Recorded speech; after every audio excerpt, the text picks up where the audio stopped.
Okay, so this was an interesting video that was just published up from Periscope Film, Electric Propulsion, 1960s, NASA Space Race Electric Thruster Concept animated film. And this is a section here that I'll play. I'll put a link in the description. You can watch the whole thing if you want to, but this is a section that talks about electromagnetic a propulsion. fast-moving ionized gas is generated and used as the propellant. This gas is a plasma of ions and electrons. Electric and magnetic fields then speed up the charged particles to much higher exhaust velocities. A specific impulse range of... Okay, so this video talks about and discusses the different types of technologies that they were working on for propulsion back in 1959. I'm just going to advance it forward here. Like I said, I'll put a link in the description. You can watch the whole thing if you want, but here's a part here where the narrator talks about what their future plans are. So exposure to a true space environment. Small electric engines already being developed may perform... And again, this was back in 1959, 1960s. The flights will also help correlate laboratory findings with flight data. Later, electric engines will be placed in Earth orbit and operated for longer periods of time, first with solar and later with nuclear reactor power.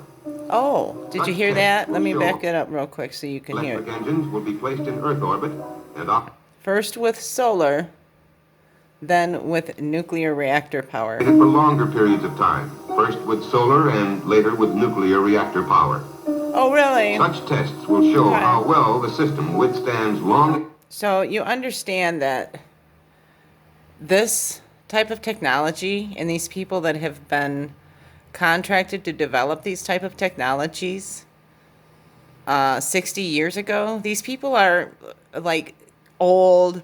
They're coming to the end of their careers. They're getting ready to retire. They're very excited to see their technologies and to see their apparatuses and their electromagnetic engines and all of these kind of things that they've been spending their entire lives and careers developing in action. They're very excited to see these things in action out there in the public theater now, instead of just in their little private proving grounds and in their labs. So this is not new technology. This is not something that Tesla and Elon and SpaceX and all of these people, this is stuff that's been being developed and worked on by these laboratories and these contractors for decades, okay?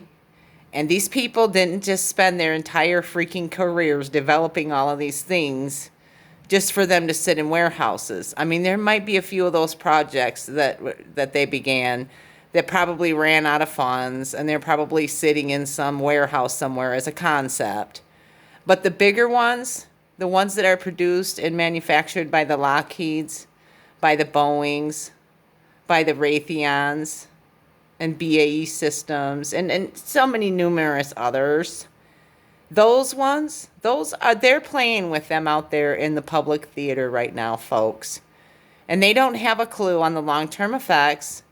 All they can do is just put out these predicted models. And according to my research and everything that I've done on my independent investigations into what these type of systems, the impact that these type of systems can have on our environment, let's just say that in their own predictions and in their own published documents and in their own models of what they think could happen, they actually take account for what is considered acceptable human losses. Yeah. I'm not an expendable resource for NASA and for these scientists, and neither are you.